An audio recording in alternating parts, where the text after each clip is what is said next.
Chapter 19 Holly and Ivy. "Well, this is a surprise," said Zebbocron. "I expected you to be foolish enough to support the Queen, but I am surprised you had the spine." Concy's chains clinked as she dragged herself up to sit and face him. She was starting to understand Cara's anger and frustration, how being stuck down there could drive someone mad. "What do you want?" she asked, barely above a whisper. Zebbocron stood outside her cell, having remained free by sacrificing his morals for safety and his family's reputation, and, as usual, wearing his signature look of superiority. He seemed not to have heard. "Well, Bosseux ended up much like you, but for some reason I cannot fathom, the king, the true king, of course, has decided to keep him quite close." Anger flickered inside Concy, but she could not bring herself to yell. She knew Lanczú would have, but she was not Lanczú. She remembered Cara, prickly and defensive, snapping at everyone until Concy had managed to unchain her. Cara would have snapped at him, having no patience for insults, but Concy was not Cara. Don't call him that.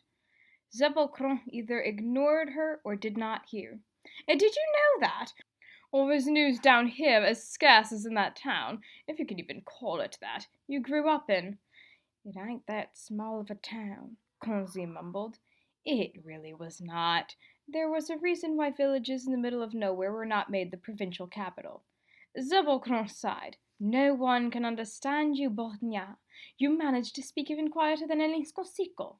She flinched. "Don't say that." Her voice was louder than before, but it was still not very loud. She wished for Lanczú's boldness and Cara's fire. She realized whom he had mentioned and leaned forward. "Miss, do you know where he is? He's safe? And Elanthe too? Really?" Her tone was earnest. She might have gone up to the bars if her chains had allowed it. Zebbocron looked surprised.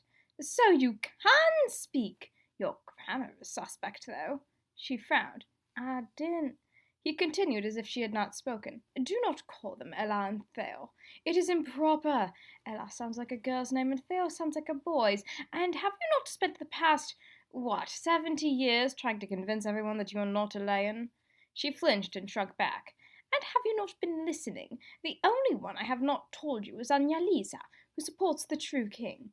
Will Bosseux was caught by the true king. As for Elinsco and his beloved," he continued. Concy frowned. Their siblings would disagree strongly. Princess Silenda and Lanczú also privately disagreed, but they would not say that to Elinsco and Thefia. Concy was not sure where she stood. She did think there was something going on with them, but she was not sure what. Again Zebbocron continued, either having not heard her or ignoring her. "I do not know. I have not found them down here, but I would not be surprised if I did. They might have run away. If not, then knowing them, they are either dead or in the same situation as you." "They're safe?" Concy asked. Zebbocron sighed. "Are you dense? I just said I did not know. Honestly, you berate me whenever I say that you Bohnia are simple-minded and provincial, yet you keep asking me questions I have already answered. What am I supposed to think?" "Stop it! Stop saying that!" Concy's words were louder, but lacked the same fire that Lanczú's would have. She was fighting to keep her voice steady. She was in no mood to deal with this, and with all that had happened, was worried she might cry. She remembered that Cara had cried a lot, or at least, it looked like she had. Fiesel had cried too, though not as much. Zebbocron seemed unaffected. Surprised, but otherwise unaffected. "I am impressed. That may be the loudest you have ever spoken," he said. "Is your throat all right? Shall I fetch you some water?" Concy said nothing for a little while. "I do want some water," she mumbled finally, knowing he was not going to give her any. "Well, I have no intention of giving it to you. Something you should have inferred from my tone." She sighed, then looked up. "Why do you do this? Haven't I been through enough already? And Cara, too. I mean, she was supposed to be helping you, for goodness sake." Her voice was unsteady. "And you just insulted her." She was surprised by her candor. Zebbocron stiffened at the mention of Cara. "What did you say?" She looked at him calmly. "She said you were hurt, so badly you could barely talk. She was supposed to be looking after you, but you just spent the whole time insulting her." "And did she say anything else?" he said. Concy frowned. It was after you broke her husband out. Is that it? Confused, she nodded. Good, he said simply. She should not have said anything. It is not her story to tell. He turned and left. Concy frowned, wondering what he meant by that and thinking of the rumors surrounding that time, Zebbocron's breaks from public appearances. She wished she had asked Cara how he had gotten hurt. She had decided not to ask too much about what happened with Akinsa because she thought it would be too painful for Cara. Well, how things have changed. Concy was not sure how much time passed until this boy appeared. It was a different voice, but no less unwelcome. Brialeño. To think just a few days ago you were on this side of the bars, visiting that Tratenta Soja, or her foolish husband, Brialeño said. The adjective which described the word, which was similar to rat, was a synonym. The phrase essentially translated as Soledo rat. Concy pretended to be asleep, trying to ignore him as Thafia had told her to do so many times. She remembered what Cara's reaction had been to Zebbocron calling her that. Thafia had said that she looked like she wanted to kill him. Lanczú had responded with, So how we react when he calls us the B word. The B word referred to the provincial epithet. Not being able to read, he just said the sound it represented, not the name of the letter. Brialeño sighed. I know you can hear me. There is no point in pretending. She kept ignoring him. He shrugged. All right, keep pretending, but you are not fooling anyone. I suppose your situation should not be surprising. You were with that spy so much you practically lived down here. I do not think anyone will notice your absence. He chuckled. Not that they ever notice your presence much. Concy flinched, and he smiled. I knew it. She sighed and opened her eyes. It's better than what you did, she said quietly. I did my job. You were talking to a traitor, he said. She avoided his gaze. You almost broke the law. She wished she could summon the anger and fire from when she had seen him try to throw Cara in her cell as if she were nothing more than a sack of potatoes. Concy had actually started yelling and kept her voice raised until she left. Brialeño sighed and waved dismissively. I have already told you why I did that, and why that law is foolish. She glared at him, but her voice stayed quiet. Right. It is. I have explained why. You give her a chance to escape, and I have been proven right, he said. Concy gasped and sat up. Cara's free. What about Fiesole? He looked at her. Yes, both managed to crawl out of this place. He glanced up over the door of her cell. Do you not realize where it is you sit? This was her cell only a short time ago. If it were not for what you just said, I might have accused you of freeing her. She leaned against the wall and closed her eyes, tired of Brialeño and relieved for Cara. She remembered her visits to the spy, even at her lowest point, when she had been chained and her hair uncovered after trying to escape, and knew her husband was stuck down there as well. Her fire had not died. Concy remembered seeing her weighed down by chains, her hair loose, but her eyes still clear. She was clearly crying more, but her fire still burned, perhaps stronger than before. Cara would have shot back a retort, but Concy was not Cara. She did not snap or shout. She mumbled and whispered. Brialeño made a sound between a sigh and a groan.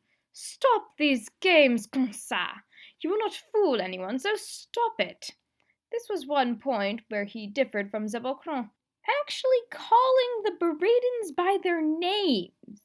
Zebbocron complained endlessly about people calling him by a nickname, but had no problem rarely calling the Beradins by their names. Brialeño simply called everyone by their full names, and usually their title if they had one, at least most of the time, and discounting those he was on Sijol or Kisol, and feminine equivalents, as well as, eventually, Sisha, terms with. Concy tried to ignore him. Really, if you cannot even face me, how were you ever able to stay with the Queen? Brialeño said. She stiffened, opening her eyes. I swore to protect the Queen, and that's what I'm gonna do. Her voice was quiet, but strong. He laughed. And just how do you expect to do that, when you cannot even move more than a meter from that wall? And it is a bit late for that. Well, it is. She has been captured. Concy gasped and looked up. What about Prince Gero and Princess Silenda? They're safe. They're all right. A smile spread across his face. I will not tell you that. Concy moved as far forward as her chains allowed, straining against them and wanting to take hold of the bars. Bria, I gotta know, she said. Brialeño, he corrected. And no, you do not. Frustration rose within Concy. Please, tell me if they're all right. Her voice was still quiet despite her anger and worry. Perhaps they are. Perhaps they are not. Brialeño turned and left. Brialeño! Please, they're just children. Tell me if they're all right. Concy called after him at what most would consider a normal conversational volume. She was, of course, only a couple years older than the princess, but she was still worried for them. He just chuckled and, again, corrected her on the name. As his footsteps receded, she sat back against the wall and pulled her knees up to her chest, burying her face in them and worrying about Princess Silenda and Prince Gero. Some time later, Concy did not know how long, she heard another set of footsteps. She looked up, hoping it was not someone like Brialeño or Zebbocron. She gasped and scrambled up to sit. Li, she whispered. Vericica stopped and turned to her. She had hoped both that she would and would not find Concy down there. She was alive and had not compromised her morals for safety, but she was in prison. Consica! Vericica crouched outside her cell. Oh, thank goodness you're all right. Concy smiled and moved as far forward as her chains allowed. I'm glad you're safe too, but didn't you betray us? She said. Vericica stopped. Technically, she had not betrayed anyone. She had started out working for Lady Quinia, and she was still working for her. However, she was lying to everyone, including, she had realized, a friend. Vericica shook her head. Long story, hard to explain, she said. She reached for her hair and pulled out 2 pins, glancing around warily and dropping her voice to a whisper. Take these and go. One's a lockpick and the other's a knife. She passed them through the bars and slid them across the floor. Concy picked them up and frowned. Why you got lockpicks and knives in your hair? Because sometimes I need a lockpick and sometimes I need a knife. Vericica said, as if it were the most obvious thing in the world, and the stranger thing was that Concy did not carry lockpicks and knives in her hair. Do you know how to use a lockpick? Concy nodded. Yes, but... She paused, fidgeting both from awkwardness and caution. She lowered her voice even more. You a Soledo? Vericica sighed. I guess there's no point in hiding it. Yes, I am. My real name is Vericica, and I'm sorry for lying to you. I have my reasons for supporting Lady Quinia, but I don't have time for that right now. Just take the hairpins and go. It felt strange to call Lady Quinia by her title, but she did not feel like explaining the relationship. Concy blinked. She was not entirely surprised. Vericica had acted strangely, and her suspicions had been all but confirmed when Vericica pulled out the hairpins. She was hurt that someone she thought was a friend had lied to her, but the fact she was here to free her was proof that at least some of it had been true. Though, whether it was the loyalty of a friend or the simple love of one person to another, the desire to help someone in trouble without care for who he was, she did not know. She also thought it was a little funny that she kept befriending spies. She frowned. Anya Lisa and Iveria. Did you name yourself after a Jolly or Fish song? Vericica stopped.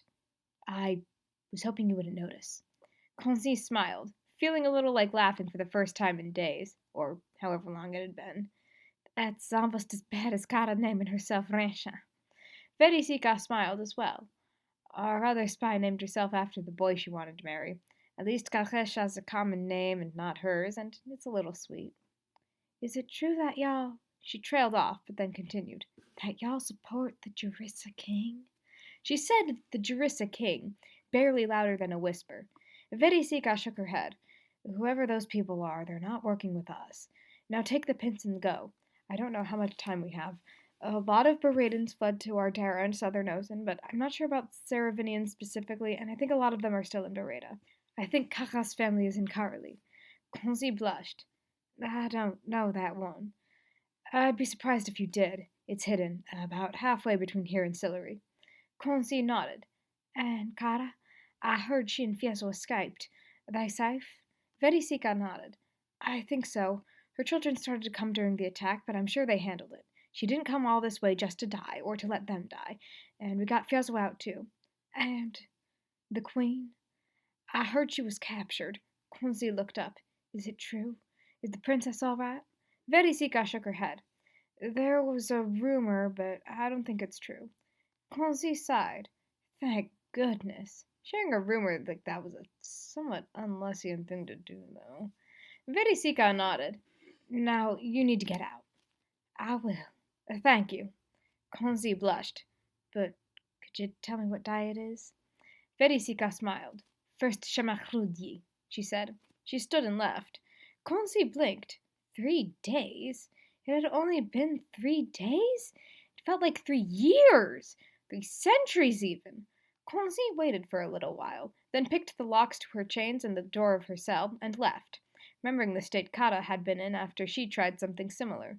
If Konzi were caught, she was sure they would not be so kind to her, but Cara had also been carrying twins. Perhaps Konzi would be able to succeed. She took off her shoes and ran in her socks, hoping it would muffle her footsteps. She made it out safely, then managed to get a dress from the tavern owner, who had seen much stranger things before. Her escape was noticed, but no one cared enough to find her. After Ivo and Lush were born, and there had been time for them and Cara to rest, they, Alicaria and Lady Quinia, left for Cara. Mrs. Lincier was around, and, though a grumpy old man, would not deny help to a mother and her newborn children, and was heading in the right direction, so he offered to take them. He was pretty sure they were spies, but he did not comment on it. Luckily, the trip did not extend overnight. Alicaria took to calling Ivo Iveloso as an ironic nickname, since he was the smaller, though older, of the two. Fiesole and Cara had hardly left each other's side, and only let go of each other when they had to hold their children instead. It seemed a little like they were scared of losing each other. The babies, too. This was the longest of their spying missions, and likely the most dangerous. Fiesole had gone to Tonatera, his cover as a slave, and the way Duke Garadezo treated his servants was not much better, that they had never been threatened with death. I'm sorry for asking this, but what happened to your eye? Fiesole asked. He had seen it, loose, dirty, and uncovered, when he had been led past her cell. He had tried to ask, but she had not had a chance to answer. While they were in Casedo after the children were born, he had not wanted to ask her such a painful question while she was still so tired. Cara stiffened and reached up to touch her wimple, as if making sure it was still on. She remembered begging for her freedom until they threatened her. She remembered almost crying as she gripped the sides of her wimple, in hindsight a terrible decision that practically announced where to look, trying desperately to keep it on as her wrists and ankles were chained. She remembered silently begging them to leave her hair alone, and how there had been barely any hesitation before it was ripped from her hands, being almost frozen, her mind simultaneously screaming and stopping, too shocked to do anything. She remembered rough hands combing through her hair. She remembered it falling around her shoulders and down her back, still mostly clean and white gold. She remembered how wrong it had felt, her hair being loose and uncovered. She remembered how angry Fiesole had been when he noticed it, how Konzi had cried when she saw the state of it. Even Zebbocron's composure had broken, and the anger in his voice when he demanded she tell him who did it, and King Ridero apologizing for what had happened to it, and Fiesole as he picked up her wimple and gave it back to her. She also remembered her time spying on Duke Garadezo, and everything she had seen, and everything he had done to her, and a man from Carvigno who was killed by Metis, also one of the few people Fiesole had ever raised his voice at. She started crying, shaking, and held Lush tighter. He shifted in his sleep. Oh, my goodness, I'm sorry, Fiesole said. He tried to put an arm around her, but she flinched away from him. He blinked, confused. Are you all right? That brought Cara back from the realm of memory. She blinked, then looked up and shook her head. No, I tried to use my eye pins to escape, but it didn't work, and, well, they were in my eye. It's a little hard to get 'em without taking this off. Don't worry, it weren't nothing like what King Sacron did. That was what she called Duke Garadezo. Oh, my goodness, Fiesole said. He trailed off. Sorry it didn't seem like enough. What was he meant to say to his wife being treated like that? His previous reactions when someone did something like that to her hair were shouting and going to Ozen for revenge, which failed. That, however, did not seem like the right reaction here. First, he had already done his yelling, and second, she needed comfort in that moment, not vengeance. She looked up at him. She was smiling, but still crying. It's fine. We're all safe now. She sounded more like she was trying to convince herself than him. Cara leaned on him, and he put an arm around her. They stayed like that for a while, Cara crying softly and trying just to think of the feeling of his arms around her, the closeness they could finally share, and trying to remind herself that they were safe. Fiesole had been able to hear her crying from his cell, and it had hurt every time. Not just the thought of his wife in tears, but the knowledge that there was nothing he could do to help her. When she was calmer, she looked up at Fiesole. So, what happened to you? How'd you end up down there? Oh, I tried to talk to Queen Silenda. Tried to convince her to let you go. He sighed. I thought maybe she'd see reason. Where's not let you go? I didn't think she'd... He trailed off, remembering her words to him, how quickly his anger had turned to fear, and how he had been almost too shocked to resist, until that disappeared and all that had been left was burning anger, which turned to rage when he saw Cara with her loose and uncovered hair. Fiesole was not as fiery as his wife. It was difficult to make him yell like she did. He had not even really raised his voice during his conversation with Queen Silenda. That, though, seeing the disrespect that was shown to his wife, had made him furious. It usually did. Cara gave a bitter little laugh. This is Queen Silenda we're talking about. About 5 minutes with a girl who barely had time to think of how to defend herself and had the bad sense to be born a Soledo's daughter was all she needed to decide she was the reason the princess went missing and throw her in the dungeon. If it weren't for her, we wouldn't be in this mess of the war. Her mother wouldn't let this happen, nor her daughter. And she's the one who kept me locked up even though I had a husband and children I needed to get back to. Menzisnor frowned. Fiesole nodded. I know, but at least you were a spy. All I did was be a good husband and a loyalist. Her expression became warm. And thank you for that. I'm sorry she did that to you. He looked down at her, smiling. Gotta see, Shaw. I'm the one who should be sorry for what she did. She chuckled and leaned into him. He put an arm around her and kissed the top of her head. Lush woke up and started crying. This woke his brother, who did the same. Cara sighed. I think they're hungry. Could you give him to me? She asked. Fiesole nodded and passed the baby to her. She fed them. I'll be sorry about what happened, Alicaria said to Cara a little while later. Cara looked up. She was a little annoyed that Alicaria was trying to make conversation, as if Veloso and Lush had finally stopped eating and she had been hoping for a nap. It's all right. It weren't your fault. Cashon said it's ours, she said. Fiesole nodded. And the Queen's. Actually, Alicaria said. Cara narrowed her eyes. What did you do? She used a similar tone to when she knew her children were about to admit to something stupid. Alicaria sighed. Remember Ivanoska? She nodded. I thought they were working with Kesha, and you thought they were talking in dreams, but didn't find nothing, right? Alicaria hesitated. I did say that, but I lied. She blinked. What? Why? And what's this got to do with me? I'm curious too, Lady Quinia said. Alicaria sighed again. You were right. It was Kesha. Cara smiled. I told you. But if you knew, why didn't you tell us? She looked away. She figured out I was there. She threatened to kill Seashore if I told anyone. It was considered improper to use the Seashore diminutive with someone you were not married to. Mrs. Snow was very confused. I'm sorry.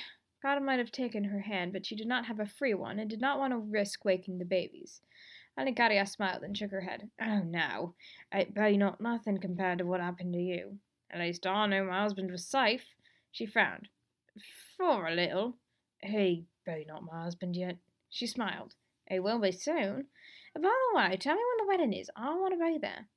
Fiesole looked at her. Will we? I want to ask about this. She looked up at him. You don't have to come for your Seashore. He shook his head. Oh, no. After what we've been through, you ain't going nowhere without me. Besides, we've been apart too long. She rolled her eyes, smiling. Fierce Seashore, I'm your wife, not your daughter. But with what you've done, I think I can say the same. He smiled. So we'll both go. She nodded. We will. And we're bringing the children. I don't want them running after us without no plan. I had plans. Both times. Well, they clearly weren't good ones. He sighed. It was mine and dearly Seijour's first time trying to assassinate someone. Farelia's father had done a couple assassinations, but he was old, and Deoliro and Fiesole were rather overeager.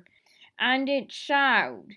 You needn't, Alicaria began. Cara cut her off. No, you saved my life. Least I could do was come to your wedding. She sighed. All right. Thank you. Anyway, if she said that, why are you telling me now? Cara asked. Alicaria laughed without humour. Well, since she be running around with the Jarissa King, I don't think it matters much. Mizisnio thought he might have figured out who this Kesha was. She nodded. True. So what's it got to do with me? Alicaria sighed. She figured out you were there. Apparently, she really don't like you. Cara laughed dryly. Really? Ain't like I missed my own wedding. She told me why she did it. Said it was to annoy Karakisa and me and draw attention away from her own spas. Well, she definitely did that first one, said Fiezel. Lady Inya nodded. Annoyed is one way to put it. Anyway, Cara continued, her face warming, it ain't your fault, it's ours. Sisters, especially mine, ain't known for getting along, but we look out for each other. We mess with each other, but not like this. I weren't surprised, but still, it ain't right. Cara sighed. She used to be a good girl, mostly. Jarissa, she was bad as I was when it came to Luzmo, Fiezel said. After Luzmo disappeared, he and Fiezel, and many of the other people who used to bully Luzmo, had realized how much they were hurting him and now regretted their actions. Karakisa was the only one who went. Sometimes I wonder. Maybe if the other villagers weren't so rude, we wouldn't have turned out this way. Maybe Karakesa wouldn't have gotten so closed off. Maybe I wouldn't have been so bitter and pushed her away after she married Miro. Maybe Kesha wouldn't have crashed my wedding or sold me out to the Queen and started running around with the Jarissa King. It ain't no excuse for none of us, but still. She blinked, feeling tears sting her eyes. She shook her head. Sorry.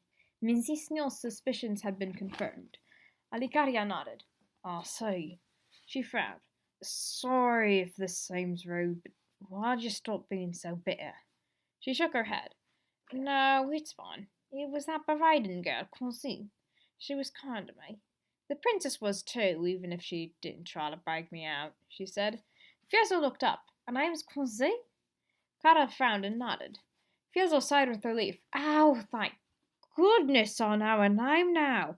I've been calling her La Beretta Gas. Cara looked up. She didn't say it? Fiezel shook his head. She chuckled. Oh, that girl. She looked at Alicaria. I heard what you said about me, she said. Alicaria winced, but Cara shook her head. No, I shouldn't have been saying things like that. I'm glad I wouldn't say it no more. She smiled. But I don't sound like that. My voice, I mean. Alicaria sighed. After a little bit, Cara asked, Is Karakisa all right?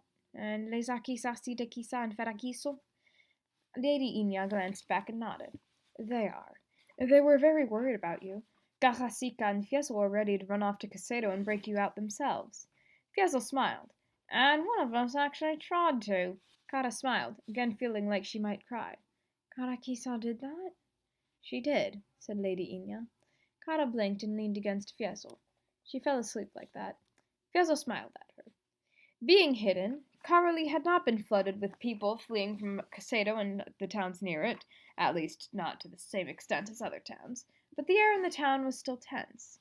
People still worked, merchants still sold their wares, and children still played, but it was clear that Garanthal's return had everyone on edge.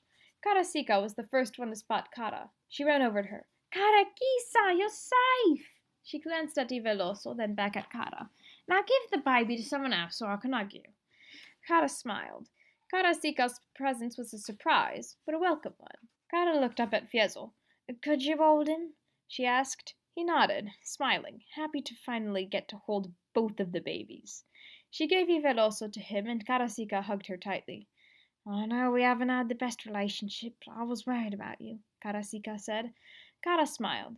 She had cried many times in the past month, from grief or despair or anger. Now she felt like she might start again, from the joy of finally being reunited with her sister. Karasika pulled away and gripped her shoulders tightly, giving her a look that reminded her of their mother. Never do that again! You had us worried sick! Cara smiled. You sound like Mappa. Karasika returned it, and I never realized how right she was. She looked over at Fiezel. You ain't safe neither. Mirosisho still won't stop talking about how he was right. Wasn't my fault, Fiezel said. Queen Silenda's the one who decided to arrest me because of who my wife is. Cara winced. I'm sorry. He shook his head, wishing he had a free hand. "No. If anything, I should be sorry. I should have stayed here instead of thinking the Queen would listen to me." "And you left me Jarisse and I to look after your children," Vericica said. She looked at Veloso and Lush. "Are these your babies?" Cara nodded. Vericica smiled. "I'm glad they're safe. And you too. What are their names?" "The big one's Lush and the little one's Veloso." "The little one's Veloso?" Vericica said. "If they stay like that, he's gonna hate it when he gets older." Cara nodded. "He's also older by a few minutes." "They still not be as bad as you and Gesha." Cara laughed. "You weren't much better." Vericica smiled. "Yes, 'cause I was at least taller than you." "Carakisa." Miro walked over to them, carrying Zepha. "Maldika Cara, maldiko fiezo." Zepha waved to them, smiling in that way children did. She was a girl of about 3 years old and had white blonde hair like her mother. Her eyes were brown, but they were lighter than Miro's. Fiezo smiled. "Good evening, Zepha Sija." He looked at Miro. "And good evening, Mira Sijo." Miro smiled. "Glad you're safe, Yasijo. I told you so." Fiezo rolled his eyes. Cara smiled and waved back at Zepha. "Good evening, Zepha." She looked at Miro, her expression and tone becoming serious. "Good evening, Miro." He raised an eyebrow. "Good evening? Not get out of my sight, Silendite scum," he said dryly. "Who are you, and what have you done with the real Cara?" She winced. That was on the better side of things she had called him. Fiezo glanced between her and Miro, conflicted. On the one hand, he agreed with Miro that she had been wrong, but on the other, it was making his wife sad. He had never had a problem with those outside his tribe, and though he understood his wife's troubled childhood, never really understood why she did. Izo was a fairly popular boy, so he had not suffered as much as Cara and her sisters for being Soledo. Mostly, he and Cara had avoided the subject. He was glad they did not have to do that anymore. "I'm sorry for how I treated you." Cara glanced at her sister. "Both of you. It ain't right to treat people like that, and really, I was just doing the same thing I was mad about people doing to me." "I understand that now," she said. Miro grunted. "Took you long enough." Vericica sighed. "Mirasisho." He would have crossed his arms if he were not holding Zepha. "All right, ain't I? She's been thinking that way for the better part of 30 years. It's about time she figured it out." Cara looked down, and Fiezo glanced at her, again unsure of how he should be feeling. Again he agreed with Miro that Cara's opinions on that had been wrong, but it was making his wife sad. Cara sighed. "He's right, Karakisa. I was wrong. I should have figured it out earlier." Vericica crossed her arms, then sighed. "You're right. And I ain't the only one of us who ain't mad no more, I guess. And that you'll finally stop telling me I shouldn't have married Vericica. I'm the older sister. It's my job to judge your husband." Cara looked up. "You can't. Not after we spent years fighting over who should marry him." Miro looked at Lady Quinia. "I guess this means you're still rebels?" They almost laughed. "Become a royalist after what the Queen did to us? Course not." Fiezo nodded. "Mirasisho, she was going to kill my wife and arrested me for being married to her. We're loyalists." "The better question is why you and Karakisa ain't," Cara said. Miro nodded coolly. "We are. We're loyal to the Queen." "I ain't going to be loyal to someone who don't respect me," Cara snapped.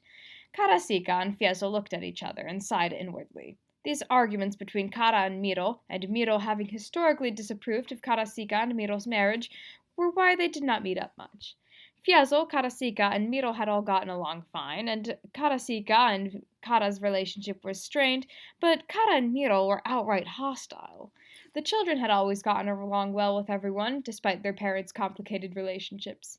"If we're going to respect you, then you got to respect us too," Miro shot back. Cara glared at him. "I do!"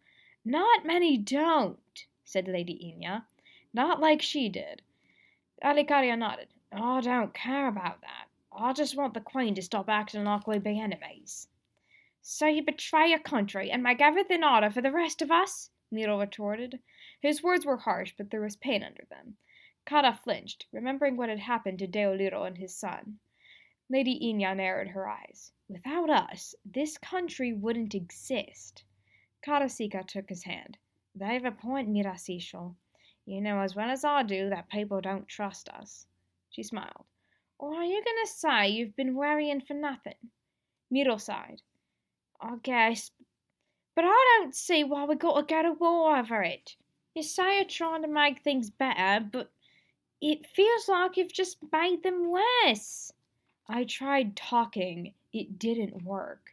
Lady Quinia looked at him. I'm sorry we've made things harder, but believe me when I say I wouldn't have done this for no reason, or if I thought we had another option. Lisa and Sida caught sight of their mother and ran to her, followed by Ferron, the boy Fiesole had taken along with him when he fled to Terra. Mama! Bobo! Lisa called. She was the older of the girls at 9. Sida, at 5 and over a foot shorter, struggled to keep up. Ferron was 17 and almost as tall as Fiesole. Not exactly old enough to be Cara and Fiesole's son, but they treated him like one. If the fact he was only 10 years younger than Cara and Fiesole was not enough to tell one that he was not born their son, the fact he had perfectly straight midnight black hair in a family of people with curly or wavy white blonde hair certainly was, though that did not stop some people from calling him certain terms which referred to Soledo. Lisa reached her first and almost knocked her over with the force of her hug. Mama, you're back, she said. Sida reached her a second later and almost did the same. Cara laughed. Yes, I am. Ferron hugged Fiesole instead. I'm glad you're back, Bobo. He spoke Quinian mostly like Cara and Fiesole did, including talking like a peasant, but still had a hint of a Tonitaran accent, with rounder vowels and a difficulty pronouncing his zh, sh, or th sounds. Fiesole smiled. It's good to be back, Vericica. They broke apart, and Fiesole looked at his wife and daughters. Girls, be gentle. She's been through a lot, Fiesole said. He was a little annoyed that they had not done this to him, but he was used to it. It was often something he jokingly complained about. Cara looked up at him, not laughing but still smiling. Oh, it's fun, Fiesole. Let them be happy. He looked about as convinced as Miro when Vericica insisted that she did not need to hide her heritage. Don't do that again, Lisa insisted, putting her hands on her hips and trying to give her mother the same look she would give Lisa if she wandered off for an extended period. It looked comical on her, and Ferron was making a great effort not to laugh. Lady Quinia said the Queen wouldn't let you and Bobo see us 'cause she was mean, Lisa continued. Miro frowned and looked at Ferron and Lady Quinia, who shook their heads. It was not exactly what she had said, but explaining why the Queen was holding Cara and Fiesole captive to their 9- and 5-year-old daughters without making her sound like a bad person was a difficult task. Ferron had understood pretty well, though made a dry remark about what had happened to him when he lived in Terra, and another dry remark about the number of times Fiesole had been in a dungeon. Sida nodded, trying the same to even more comical results. Ferron's attempts to laugh could now be described as heroic. Don't go near her no more, Sida said. Lisa looked up at Fiesole. And you too, Bobo. I don't want you to ever go away again. Cara smiled. We're your parents. It's our job to tell you that, not the other way around. Sida frowned and looked at Fiesole. Bobo, why's your face hairy? Fiesole shrugged. 'Cause I didn't shave for 2 weeks and Mama likes it, so I ain't never gonna get rid of it. Cara and Ferron laughed. She looked at the babies, then back at Ferron and her daughters, smiling. Girls, Vericica, Bobo and I have something to show you. Both girls laughed. You had your babies? Sida asked, eyes wide. Cara nodded. I did. Lisa crossed her arms and looked at her sternly. Mama, why didn't you wait until you were here? Ferron chuckled. Cara shrugged. Don't know.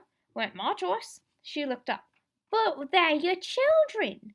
Cara smiled. And do you two and Vericica always listen to Bobo and me? Lisa blinked, then relaxed. What are their names, Mappa? Sida asked. Cara turned them around to face Ferron, Fiesole, and Lush and Iveloso. Girls, Vericica, these are your brothers, Fiesole began. Sida frowned. I asked Mappa. Fiesole sighed and Cara laughed. Sida Gisa, Cara said. The girl looked up. But I did. Fiesole and Cara looked at each other, then back at the children. Well, these are your brothers, Iveloso and Lush, Cara said. Ferron grinned. Victorly! Finally! Elated for little brothers. Lisa pouted. Brothers! I wanted sisters. Ferron nudged her. Oh, come on, don't you want more boys like me around? Lisa shook her head. No, you're mean. Fiddle looked offended. I am not. I, too. Sita nodded. You are. Bobo says you wanted your old sister. Fiddle's expression became distant. I did. She would be 14 now, maybe old enough to get married, intoned Tara. He wondered how she was doing. It's just that, Sita Kisa, Lisa said. All right, calm down. That's just how it happened. Whether they're boys or girls ain't really something we can control, Fiezo said. Sita looked up. Can I hold them, Mother? The thought of a child her age holding anything so delicate was terrifying to everyone older than Lisa. Now, Fiezo, Cara, and Ferron said at the same time. But I wanna, the girl whined. I love them. Maybe you can later, Fiezo said. We don't want them to get out. Sita crossed her arms and muttered something. Fiezo glanced at Cara. Look, girls, we're quite tired right now, he said. She looked at him gratefully, and he continued. Let us rest a little, and then maybe you can hold one of them. She nodded. It's been a long month. A long 9 months, really. The girls looked annoyed. But I want to keep talking to you, Lisa protested. And you will when we're done resting, Fiezo said calmly. Go play with your cousins. We'll let you know when we're ready. She sighed. All right. She and Sita ran off. Zephyr looked up. Bobo, can I play with them too? Miro nodded. If you want, Zephakisa, he said warmly. He let her down, and she ran after her cousins. Ferron looked at Cara and Fiezo. So if they're playing, you can't hold them neither, Fiezo said. Ferron frowned. Oh, but why? Didn't you tell me Elena let you hold Perziola when she was a baby, and you almost dropped her? Fiezo said. Elena was Ferron's mother by blood, and Perziola was her daughter. I was 3. And just before I came, you punched her for singing. I was 8, and it was quite annoying. And then called her nose ugly and made her cry again. What's that got to do with holding a baby? Oh, just let him hold them, Cara said. Fiezo sighed. All right. He gave the babies to Ferron, whose smile was the one part of him that had not changed since he was 8. Well, if you're all right here, we should be on our way, said Lady Quinia. Cara turned to her. Of course. Thank you for rescuing us, my lady. It was an honor to serve you. Thank you, Jarissa, she said. Goodbye, said Alicaria. Goodbye, said Cara. Lady Quinia and Alicaria turned and left. Fiezo and Cara took naps. Alicaria went home to Resho and married him as soon as they could manage. As promised, Cara and Fiezo came to her wedding. Their children and Karasika's family came too.